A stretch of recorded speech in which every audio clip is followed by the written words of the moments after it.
नमस्कार। आज हम एक ऐसी कहानी की परतों को खोलेंगे जो युगों से हमारे बीच है, लेकिन जिसके सवाल वो आज भी उतने ही नए हैं। ये कहानी है अहिल्या की, और उनके साथ जो हुआ, क्या उसे हम न्याय कह सकते हैं? इसी पर बात करेंगे। उसे उस गुनाह की सजा मिली जो शायद उसका था ही नहीं। ये एक लाइन असल में इस पूरी कहानी का, इस पूरी पीड़ा का सार है, और यही हमारी आज की पड़ताल का केंद्र भी है। तो चलिए जरा इस गुत्थी को सुलझाने की कोशिश करते हैं। आखिर ऐसा कैसे हो सकता है कि जिसे सृष्टि की सबसे निखुन रचना कहा गया, वो युगों युगों तक एक पत्थर बनकर शापित रहे? मतलब ये विरोधाभास ही हमें कहानी की शुरुआत तक ले जाता है।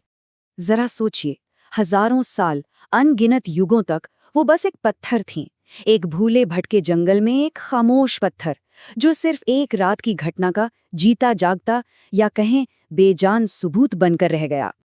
अच्छा, इस श्राप की गहराई को समझने के लिए हमें पहले ये जानना होगा कि अहल्या थीं कौन। उनकी कहानी उनके पत्थर बनने से नहीं, बल्कि उनके बनाए जाने से शुरू होती है।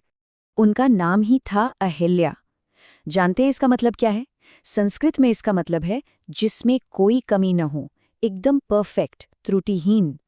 और देखिए, कितनी बड़ी विडंबना है कि उनके नाम में ही उनकी किस्मत का दुख छिपा था। देखिए, अहल्या का परिचय ही कितना असाधारण है। उन्हें खुद ब्रह्मा ने बनाया था, इस सृष्टि की सबसे सुंदर स्त्री के रूप में। उनका सौंदर्य ऐसा था कि देवों के राजा इंद्र भी उन पर मोहित हो गए। लेकिन उनका विवाह हुआ एक महान तपस्वी ऋषि गौतम से, जिन्होंने एक दिव्य परीक्षा जीती थी। और इसके बाद वो अपने पति के साथ जंगल के आश्रम में बड़ी शांति और भक्ति से अपना जीवन जी रही थीं। सब कुछ ठीक था। और फिर आई वो एक रात, एक अकेली रात, एक अकेली घटना, जिसने सब कुछ हमेशा हमेशा के लिए बदल कर रख दिया। हुआ ये कि देवराज इंद्र, जो अहल्या को मन ही मन चाहते थे, उन्हें एक मौका दिखा। ये मौका तब मिला जब ऋषि गौतम किसी काम से अपने आश्रम से बाहर गए हुए थे। इंद्र ने अपने धोखे का जाल बहुत चालाकी से बुना। सबसे पहले तो उन्होंने हूबहू ऋषि गौतम का भेष बना लिया। फिर आधी रात के अंधेरे में वो आश्रम पहुंचे और घर में ऐसे दाखिल हुए कि अहल्या को एक पल के लिए भी शक नहीं हुआ। उन्हें लगा कि उनके पति ही लौटे हैं। और यहीं आके कहानी बहुत उलझ जाती है, क्योंकि हमारे प्राचीन ग्रंथों में ही इस घटना पर अहल्या की भूमिका को लेकर एक नहीं बल्कि 3 अलग-अलग बातें कही गई हैं। पहली कहानी कहती है कि वो पूरी तरह निर्दोष थीं, वो सिर्फ एक धोखे का शिकार हुईं। दूसरी कहानी कहती है कि उन्हें धोखे का अंदाजा हो गया था, लेकिन शायद वो उत्सुक थीं या प्रशंसा से प्रभावित होकर चुप रहीं। और तीसरी कहानी तो उन्हें इस काम में इंद्र का बराबर का भागीदार मानती है। ये जो अलग अलग व्याख्याएं हैं ये दिखाती हैं कि शायद उस समय के समाज में भी एक स्त्री की अपनी इच्छा, उसकी सहमति और उसकी भूमिका को लेकर कितनी अलग अलग और उलझी हुई धारणाएं थीं। तो अब देखते हैं कि इस धोखे का अंजाम क्या हुआ। जब सच सामने आया तो एक ऋषि का गुस्सा एक भयानक श्राप बनकर उतरा। लेकिन सवाल ये है कि उतरा किस पर? जैसे ही सुबह हुई, ऋषि गौतम आश्रम लौटे और उन्हें पूरी सच्चाई पता चल गई। और फिर उनके क्रोध की कोई सीमा नहीं रही। उन्होंने एक नहीं बल्कि 2 श्राप दिए। और यहाँ न्याय का तराजू देखिए कैसे झुकता है।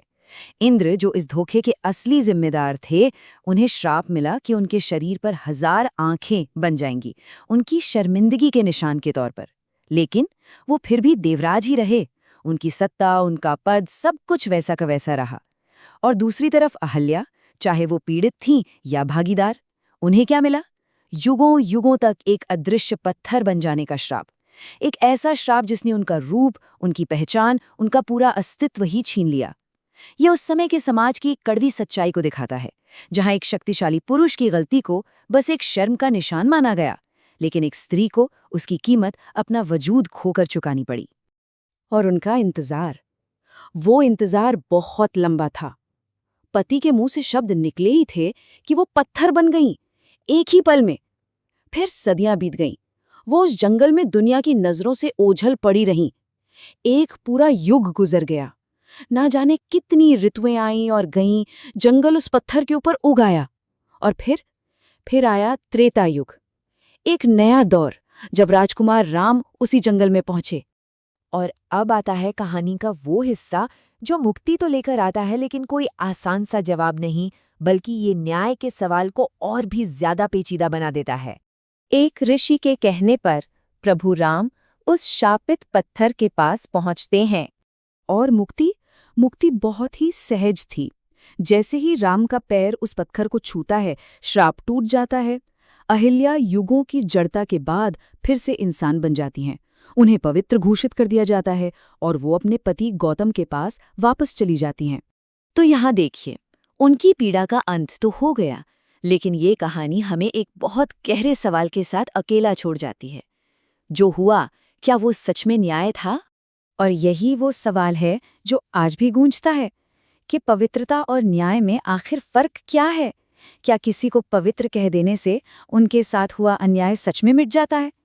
ये सवाल जितना अहिल्या के युग के लिए जरूरी था, उतना ही आज हमारे लिए भी है।